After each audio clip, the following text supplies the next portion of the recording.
Oke, kita akan masuk ke pembahasan kedua, yaitu di mana AI dan analitik ini dapat membuka potensi bisnis, gitu ya.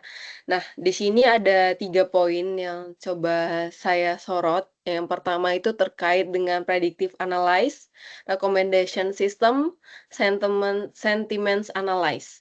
Nah, untuk yang pertama terkait dengan predictive analysis ini, yaitu sangat penting gitu ya apabila kita sudah memiliki bisnis atau kita, ke depan akan membuka bisnis juga gitu ya. Contohnya apa? Predictive analysis ini, itu di sistem perbankan, mungkin di banking gitu ya, di bank, itu mereka, predictive analysis ini tuh dapat mendeteksi resiko transaksi dan pola penipuan atau fraud gitu ya sebelum terjadi. Nah, dapat mengurangi kerugian hingga 40%. Nah, ini bayangkan aja ya Bapak Ibu, apabila kita memiliki perusahaan di mana kita tidak ada predictive analytic ini. Jadi, beberapa resiko transaksi itu tidak terlihat. Nah, makanya kita sangat butuh, AI dan analitik ini untuk membantu mencegah, mendeteksi gitu ya, adanya transaksi pola penipuan. Nah, jadi pada saat adanya notifikasi biasanya itu kalau sudah ada analitik prediktif itu akan ada notifikasinya gitu ya, sebagai yang memonitor sistem. Nah itu jadi apabila sudah ada dashboard monitoring terkait dengan predictive analytic ini, jadi apabila adanya pola atau tren, ini yang tidak wajar gitu ya, di mana ini merupakan pola penipuan. Nah itu dia akan memberikan informasi itu, di mana kita bisa, langsung gitu ya mencegah adanya transaksi, eee, penipuan. Nah kita kita bisa mencegah adanya kerugian gitu ya. Nah, begitu juga yang kedua terkait dengan rekomendasi sistem. Nah, di retail, di sini tuh dapat menyesuaikan pengalaman pelanggan sehingga dapat meningkatkan konversi hingga 20 sampai 30%. Nah, ini contohnya apa? Nah, jadi tuh apabila kita, sering melakukan, pembelian mungkin beli kosmetik gitu ya, beli lipstik, nah di mana itu, setiap transaksinya itu merupakan data bagi si perusahaannya. Nah, data itu mereka olah gitu ya, data itu mereka olah dan bisa dilihat pembelian yang mana, barang yang mana gitu ya, lipstik yang mana yang paling banyak diminati oleh customer. Nah, mungkin customer pun mereka akan bagi lagi gitu ya dengan, perbandingan umur, kemudian laki-laki atau perempuan. Nah, itu bisa dilihat, oh ternyata di umur 20-an, wanita itu dia sukanya lipstik yang warnanya nude mungkin atau, merahnya yang tidak merah sekali gitu ya. Nah, itu bisa dilihat tuh, dari, analitik ini. Dengan kita adanya data tadi, kita punya data, di sini tuh kita punya informasi gitu, informasi yang bisa kita terapkan sebagai pengambilan keputusan di depannya, ke depannya. Nah, jadi apabila kita mau launching produk baru, nah itu kita bisa lihat target market kita siapa, di umur berapa gitu ya. Kemudian, mereka sukanya apa. Nah, itu kita bisa lihat sebelum kita membuat produknya. Jadi, produk kita itu tepat dengan sasarannya gitu ya. Kemudian, sentimen analisis. Nah, itu marketing menganalisis masukan pelanggan secara real time untuk membentuk pesan dan strategi. Nah, itu seperti apa? Jadi, setiap pelanggan bertransaksi itu mereka bisa memberikan komentar gitu ya. Nah, di komentar itu pun bisa kita olah, komentarnya itu merupakan data ya Bapak Ibu, komentarnya merupakan data di mana bisa kita olah. Misalnya, di produk-produk mana itu mereka kecewa, karena apa mereka kecewa?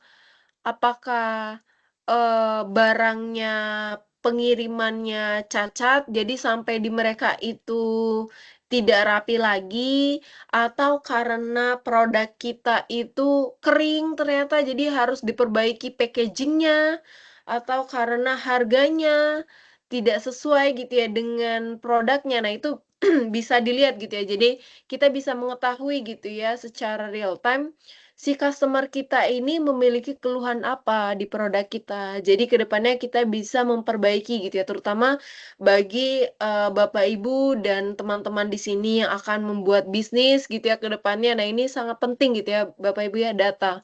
Data itu sangat penting, informasi yang sangat penting gitu ya.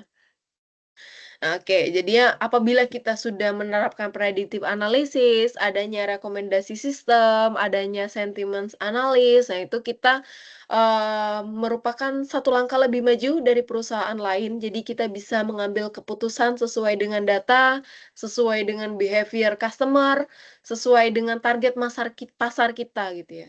Jadi AI ini memperkuat kita dalam pengambilan keputusan yaitu menjadi lebih cepat, penanganan pola, dan konsisten gitu ya. Namun penilaian manusia tetap tidak tergantikan, yaitu betul. Jadi AI itu hanya memberikan datanya, datanya yang telah mereka olah, melakukan machine learning dengan adanya predictive analysis yang sudah mereka rekomendasikan. Nah, tapi keputusannya itu tetap diambil alih oleh manusia, yaitu kita sebagai manajernya ya, Bapak Ibu. Kita sebagai manajer yang, bisa mengambil alih, oh di produk ini ternyata kita sudah tidak bisa lagi untuk kita jual ke depannya. Nah, itu kita bisa nge-cut off-nya. Kita bisa turunin. Nah, misal di waktu-waktu kapan kita akan launching produk gitu, mungkin di tanggal-tanggal kembar, nah mungkin itu ya, Bu, ya. Jadi kita sudah tahu nih, behavior customer-nya seperti apa, jadi kita bisa, memberikan keputusan yang tepat gitu ya untuk, bisnis kita. Nah, selanjutnya perjalanan dari data ke impact gitu ya. Nah, di mana itu pertama kita harus, collect datanya gitu ya dengan mengumpulkan semua data. Jadi tuh data yang ada, apapun datanya, data mentahnya itu kita kumpulkan dulu, kita collect semuanya. Yang kedua kita lakukan proses dengan membersihkan, mengintegrasi, mengolah data, sehingga dapat dianalisis data tersebut. Nah, selanjutnya itu bisa dianalisis. Di analisis ini kita bisa menggunakan, beberapa model gitu ya, yang tepatlah di data kita dan menggunakan analitik AI untuk membuat pola dan prediksi. Nah, prediksi inilah yang sangat penting bagi kita untuk kita bisa untuk launching produk gitu ya, dia bisa memprediksi 1 bulan ke depan, 1 tahun ke depan gitu. Nah, kemudian yang keempat itu menafsirkan. Nah, jadi peran manusia ini dapat membaca hasil analitik dari tren yang telah diberikan oleh AI.